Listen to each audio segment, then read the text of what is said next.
What if everything that you're struggling with was a result of a system that is working against you? Welcome or welcome back. I'm Sherman Rivers, and in this video, we're going to talk about that system. Most people spend the better part of their lives trying to fix problems. They try to become more disciplined, more organized, more focused, more productive. And when those efforts don't last, they usually arrive at one of two conclusions. Either they don't have enough motivation or there's something wrong with them. I don't believe either conclusion is usually true. I think the problem is that we're asking the wrong question. Imagine walking into your home one evening and noticing water on the kitchen floor. You grab a towel, you clean it up. The next morning, the water's back.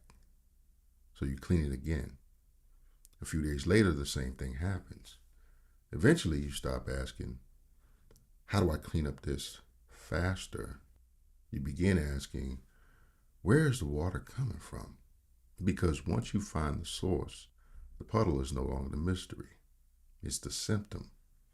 However, many of us approach our lives in exactly the opposite way. We spend enormous amounts of energy cleaning up puddles. We react to another distracted day, another missed opportunity, another promise to ourselves that quietly slips into tomorrow. That's the conversation we're beginning today. In our first lesson, we learned to become aware. We stopped moving through life on autopilot and began paying attention to what was actually happening. In another conversation, we learned to recognize patterns. We discovered that repeated moments tell us far more than isolated events ever could. Today, we take the next step. We ask what those patterns have been trying to tell us, because patterns don't appear without a source. They emerge from systems.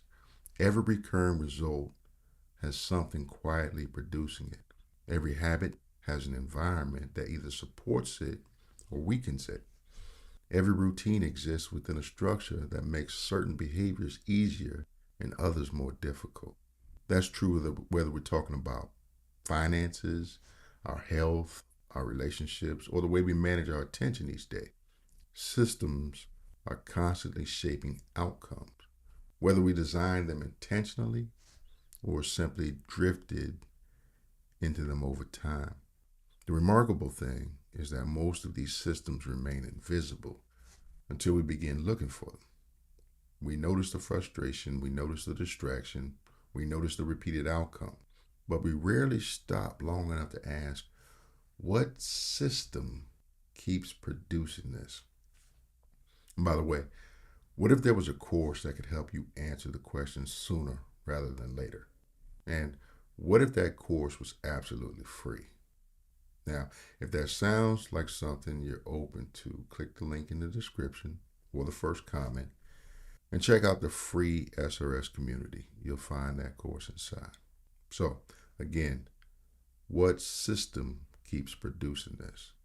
And that simple question has the power to change the way you think about nearly every area of your life. Because once you begin looking for systems instead of symptoms, you stop fighting yesterday's problem. And you begin improving tomorrow's results. That's where intentional living begins to mature. Not by working harder, not by becoming a different person, but by understanding the systems that have been quietly shaping the life you're already living. And once you understand the system, your current system, you finally know what actually needs to change. One of the reasons so many people become frustrated with personal growth is that they spend their energy fighting symptoms instead of understanding systems. They wake up determined to become more disciplined. By lunchtime, they're distracted. By evening, they're discouraged. Tomorrow, they promise themselves they'll try a little harder. The cycle repeats. At first glance, it looks like a motivation problem. But is it? Or is motivation simply being asked to overcome a system that keeps producing the same outcome? That's an entirely different question. Imagine trying to grow a healthy garden. Every morning you walk outside and notice that the plants are struggling.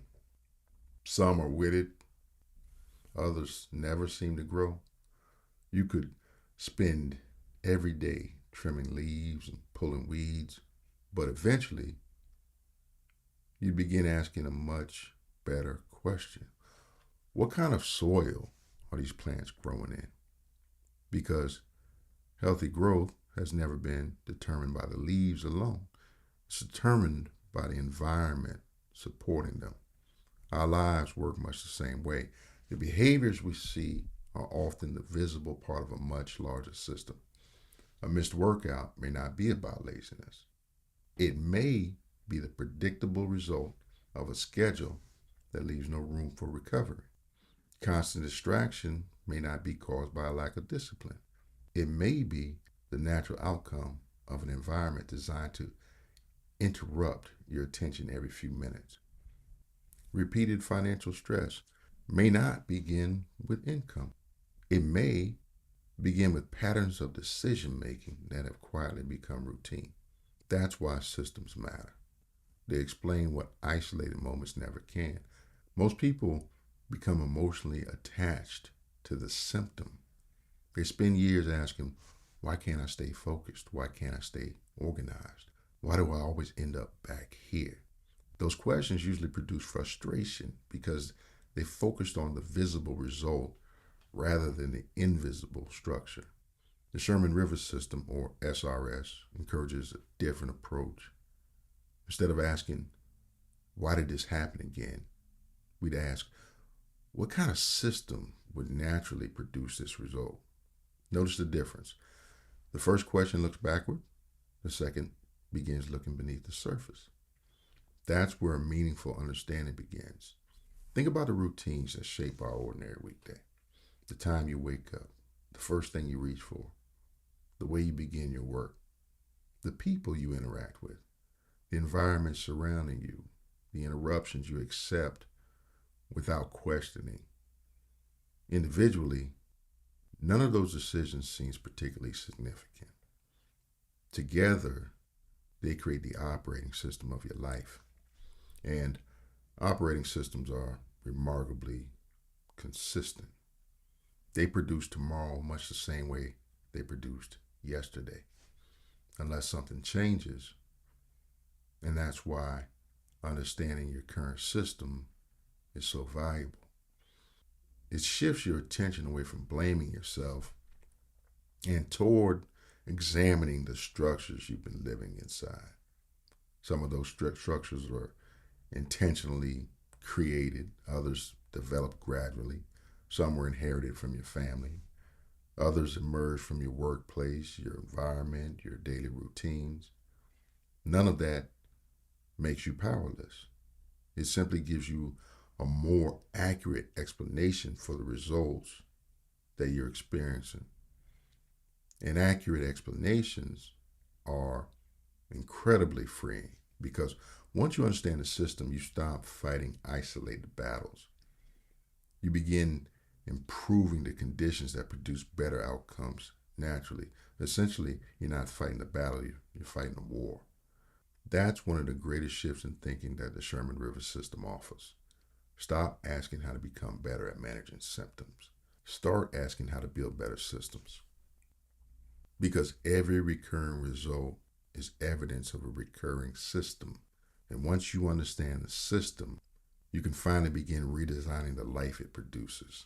One of the most important realizations you can have is that your life is always producing exactly what your current system is designed to produce.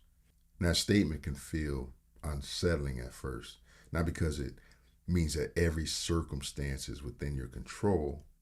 It isn't.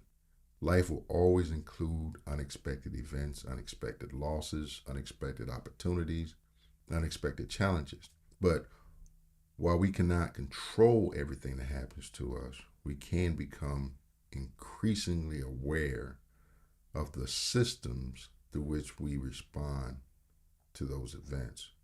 And over time, those systems shape the direction of our lives. far more than isolated circumstances ever will. Think about a river. A river doesn't decide where to flow every morning. It follows the channel that has already been carved. Day after day, season after season, water naturally moves along the path of least resistance. Our lives often work the same way. We like to imagine that every decision is made independently. In reality, many of our daily choices have already been influenced by the streams or by the systems surrounding them. The expectations we've accepted, the habits we've practiced, the assumptions we stopped questioning.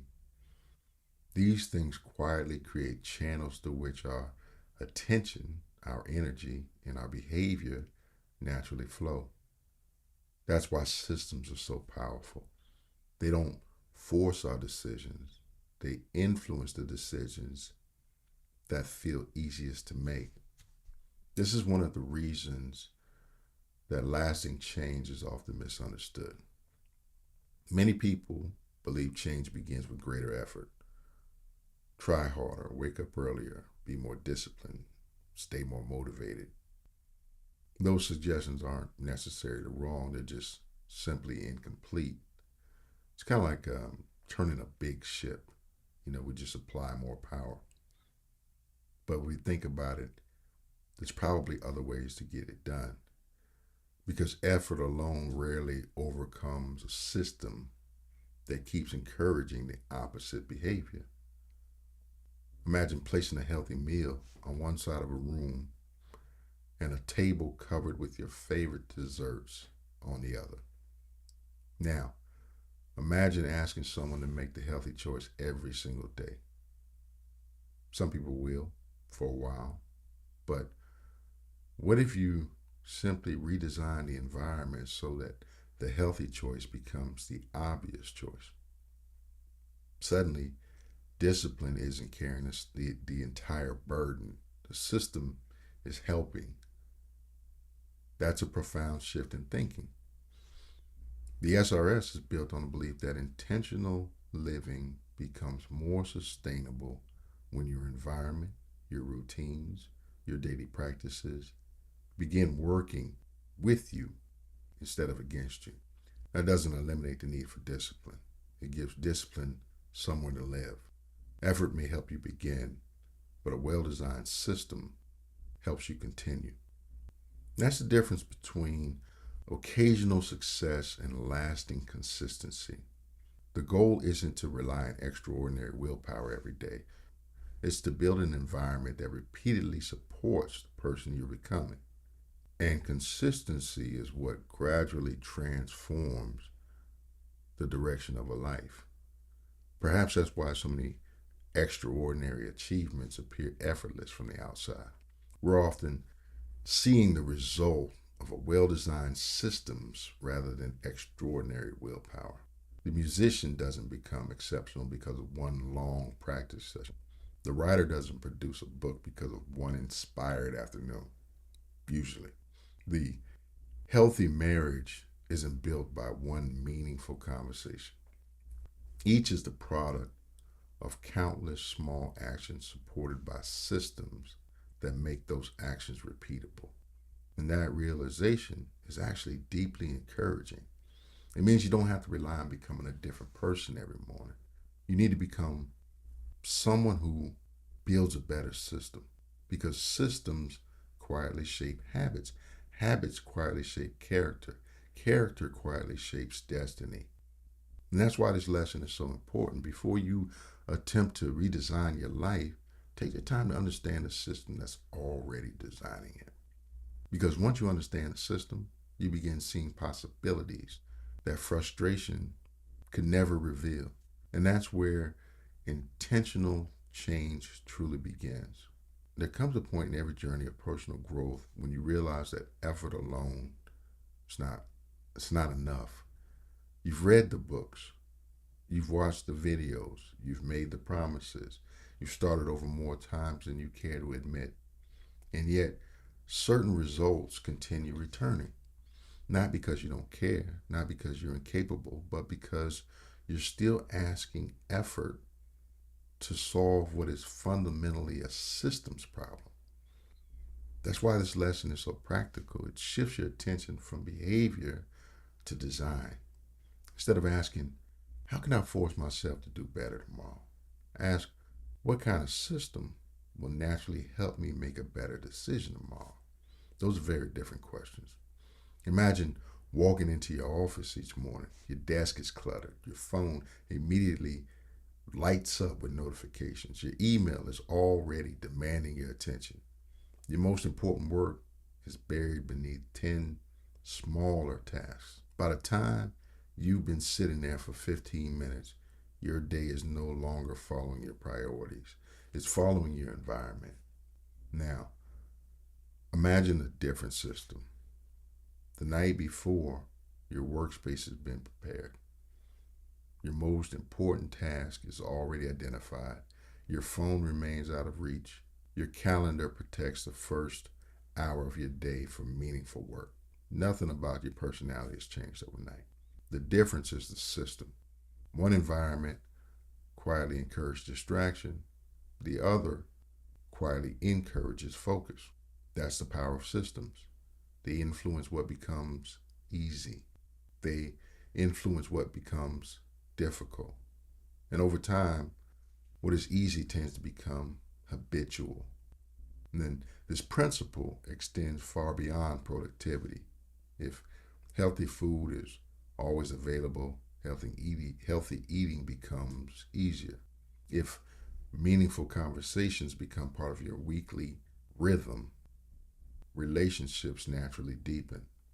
If reflection becomes part of your evening routine, self awareness steadily increases. None of those outcomes depend entirely on motivation. They depend on creating systems that repeatedly support the person that you're trying to become. That's why I encourage you not to rush into changing everything at once. The goal isn't to redesign your entire life this week. The goal is to understand one system well enough that you can improve it thoughtfully. Begin by observing. Look at an ordinary day, not the exceptional day, not your ideal day, the day you actually live. Then ask yourself, what does the first hour of my morning make easier? What distractions have become part of my normal environment? What routines quietly shape my thinking before I ever make a conscious decision? What habits are being rewarded by the system I've created? What habits are being made unnecessarily difficult? And those questions are far more valuable than asking whether you're disciplined enough, because discipline operates inside a system. If the system constantly works against your best intentions, even your strongest efforts will eventually become exhausting. But when the system begins supporting your intentions, consistency becomes more natural. That is today's daily focus. Choose one recurring challenge you've identified in your life. Then ask a different question than you've asked before. Not, how can I fix this, but what system keeps producing this result? And then just sit with that question. Observe without judgment, because the answer may reveal opportunities for change that you've been overlooking for years. Once you understand the system, you're no longer guessing, you're designing. And intentional living is, at its core, the ongoing practice of becoming the architect of your own life rather than merely reacting to the structure that you've inherited. There's a common belief that changing your life requires changing yourself. Become more disciplined, more motivated, more resilient, more productive. And those qualities certainly matter. But after spending years studying how people change, I've become convinced that lasting transformation rarely begins there. It begins with understanding. More specifically, it begins with understanding the system that you've been living inside. Because systems have an extraordinary influence over ordinary life. They quietly shape what feels natural. They influence the decisions that require effort. They determine what becomes routine and what continually feels like an uphill battle. And after enough repetition, those routines begin looking like personality. That's why so many people mistakenly conclude this is just who I am, when in reality, they're often experiencing the predictable results of a system that was never intentionally designed. Now, that realization isn't discouraging, it's liberating because systems can be examined, systems can be questioned, systems can be redesigned. That's why the Sherman River System, or SRS, begins with awareness, then moves to patterns, and now arrives at systems, because each lesson builds upon the one before it. Awareness helps you notice, patterns help you understand, and systems help you explain. And explanation gives you something incredibly valuable: direction. Once you understand why your current systems keep producing the same results, you're no longer trapped in endless frustration. You begin seeing opportunities. You recognize where small adjustments could create significant long-term change. You stop trying to force better outcomes. You begin designing better systems, better conditions. That's a very different way of living. It's calmer, it's more thoughtful, it's more intentional. It replaces constant reaction with deliberate construction. And that's what this lesson really has been about. Not teaching you another productivity technique, teaching you to think like an architect. Architects don't begin with decoration, they begin with structure, because they understand the simple truth. Everything built on a weak foundation eventually reveals that weakness. Everything built on a thoughtful foundation becomes stronger with time. Your life works the same way. The quality of your days is shaped by the quality of the system supporting them, which means every meaningful improvement begins with the courage to ask one simple question. Because once you stop cleaning up puddles and start repairing the leak, lasting change finally becomes possible. What system is producing the life I'm living today? That question won't solve any problem immediately, but it will point you toward the place where lasting solutions can actually begin. Before moving on, spend a few quiet minutes with these questions. What recurring result in your life is pointing to a larger system? Which daily routine has the greatest influence over the rest of your day? What part of your current environment quietly encourages the behaviors that you're trying to change? If you improve just one system this month, which would create the greatest positive ripple effect? Don't rush to redesign your life. First, understand it, because systems explain what isolated moments never can. Over the last 3 lessons, you've gradually changed the way you look at your life. You've learned to become aware. You've learned to recognize patterns. Now you've learned to look beneath those patterns and understand the systems producing them, essentially connecting the dots. That progression is intentional. The SRS isn't built around quick fixes or motivational slogans. It's built around learning to think more clearly and about the life you're already living. Once you begin seeing systems, you'll notice them everywhere. You'll notice them in your work, you notice them in your relationships, You'll see them in your finances. You'll see them in your habits, even the way you think. The next lesson builds naturally from here. Once you understand your current system, the next question becomes obvious. Which parts of that system deserve your attention first? Because not every problem deserves equal attention, and not every improvement creates equal results. So, learning where to focus your attention may be one of the highest leverage skills you can develop. For now, simply observe. Pay attention to the systems quietly shaping your days, because every recurring result has a recurring source. And once you understand the source, you've taken another meaningful step toward living intentionally.